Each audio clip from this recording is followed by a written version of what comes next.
بسم اللہ الرحمن الرحیم نحمدہ ونصلی ونسلم علی رسولہ الکریم اما بعد۔ ذی الحجہ کا پہلا عشرہ جاری ہے اور 8 دن گزر چکے ہیں۔ کل نویں تاریخ ہے، یعنی ذی الحجہ کی نویں تاریخ، جسے یوم عرفہ بھی کہتے ہیں۔ بہت خوش نصیب ہیں وہ لوگ کہ جو اللہ تعالیٰ کے گھر کی زیارت کے لیے گئے ہوئے ہیں اور ایک اہم فریضہ حج ادا کرنے کے لیے گئے ہوئے ہیں۔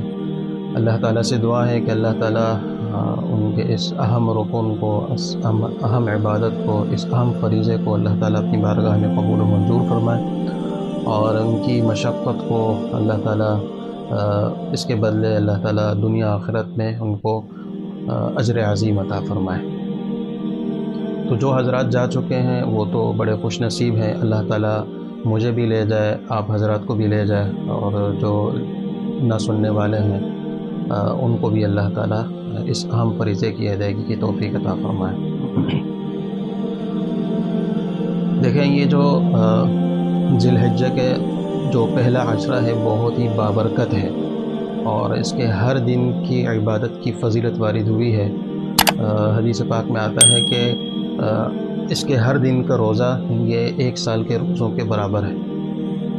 اسی طرح یہ جو نویں تاریخ ہے، یعنی یوم عرفہ، یعنی عرفہ کے دن کا روزہ، اس کی تو احادیث مبارکہ میں اور زیادہ فضیلت وارد ہوئی ہے۔ حضرت ابو قتادہ رضی اللہ تعالی عنہ سے مروی ہے، وہ فرماتے ہیں آپ علیہ الصلوۃ والسلام نے ارشاد فرمایا، صیام یوم عرفہ انی احتسب علی اللہ ان یکفر السنۃ التی قبلہ والسنۃ التی بعدہ، کہ یہ ترمذی شریف کی روایت ہے۔ حضرت ابو قتادہ رضی اللہ تعالیٰ عنہ سے مروی آپ علیہ الصلوۃ والسلام نے ارشاد فرمایا کہ مجھے اللہ تعالیٰ کی ذات سے قوی امید ہے کہ عرفہ کا دن کا روزہ یہ 1 سال اگلے اور 1 سال آئندہ کے گناہوں کا کفارہ ہے۔ یعنی جو یہ روزہ رکھے گا تو اللہ تعالیٰ اس کی برکت سے 1 سال پچھلے اور 1 سال آئندہ کے گناہوں کو اللہ تعالیٰ معاف فرما دیں گے۔ گناہوں سے مراد یہاں گناہ صغیرہ ہے، کبیرہ گناہ مراد نہیں ہے۔ کبیرہ گناہ بغیر توبہ کے اللہ تعالیٰ معاف نہیں فرماتے۔ تو یہ جو اس فضیلت کو دیکھتے ہوئے ہر مسلمان کو یہ کوشش کرنی چاہیے کہ 9 تاریخ کا جو روزہ ہے، یعنی 9 ذی الحجہ یوم عرفہ کا روزہ، اس کے رکھنے کا اہتمام کریں۔ یہ رکھنا واجب نہیں ہے، کوئی ضروری نہیں ہے۔ اگر کوئی شخص نہیں رکھتا تو ہم اس کو ملامت نہیں کر سکتے، لیکن جو شخص یہ روزہ رکھتا ہے تو یہ بہت بڑے اجر کا باعث ہے اور بہت ہی زیادہ فضیلت والی چیز ہے، اور قابل تحسین، قابل خراج ہے۔ تو اس روزے کے رکھنے کا اہتمام کرنا چاہیے۔ یہ نفل روزہ ہے، اور نفل روزہ میں رات سے نیت کرنا ضروری نہیں ہے۔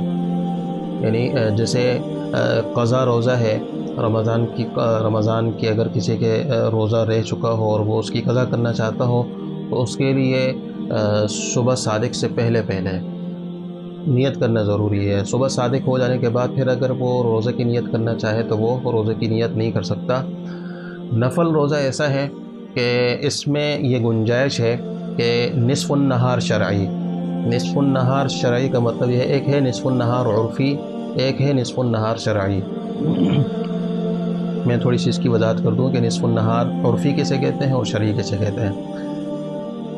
صبح، یعنی صبح صادق سے لے کر، یعنی جو فجر وقت جب داخل ہوتا ہے اس وقت سے لے کر غروب آفتاب تک، یعنی صبح صادق سے لے کر غروب آفتاب تک، یہ جو پورا وقت ہے اس کو اگر 2 حصوں میں تقسیم کریں تو یہ کہلاتا ہے نصف النہار شرعی۔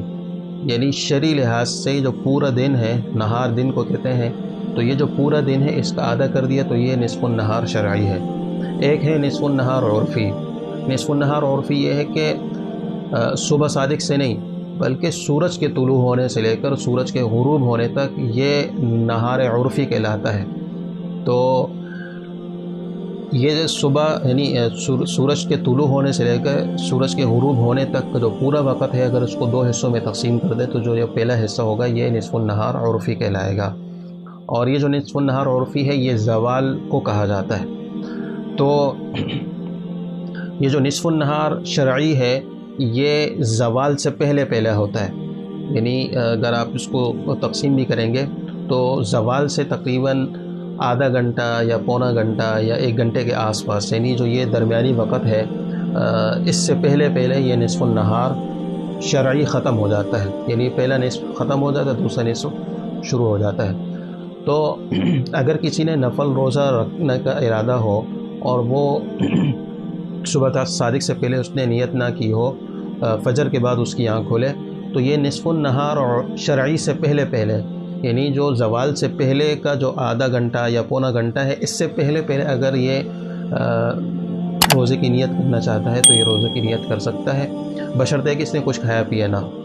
اور حدیث سے بھی ثابت ہے، آپ علیہ الصلوۃ والسلام جب گھر تشریف لاتے تو گھر والوں سے پوچھیں کہ کھانے پینے کی کوئی چیز ہے، تو اگر گھر والے یہ عرض کرتے ہیں کہ اللہ کے رسول کھانے پینے کی تو کوئی چیز نہیں ہے، پھر آپ علیہ الصلوۃ والسلام ارشاد فرماتے ہیں کہ پھر میرا روزہ ہے۔ تو ظاہر سی بات ہے کہ یہ روزے کی نیت آپ علیہ الصلوۃ والسلام نے دن میں کی اور نصف النہار شرعی سے پہلے پہلے، تو نصف النہار شرعی سے پہلے پہلے اگر کھایا پیا نہ ہو اور روزے کی نیت کر لیں تو نفل روزہ ادا ہو جائے گا۔ لیکن اگر نصف النہار شرعی سے پہلے پہلے کھا پی لیا، یعنی صبح صادق کے بعد، تو پھر روزہ نہیں ہوگا۔ اسی طرح نصف النہار شرعی کے بعد اگر کوئی شخص نیت کرتا ہے تو اس کا یہ روزہ درست نہیں ہوگا۔ تو اس لیے اگر کسی کی آنکھ نہ کھلے سحری کے وقت اور بعد میں اس کی آنکھ کھل جائے تو بعد میں بھی اگر وہ نیت کرنا چاہے تو نیت کر سکتا ہے اور اس روزے کے رکھنے کا اہتمام کرنا چاہیے۔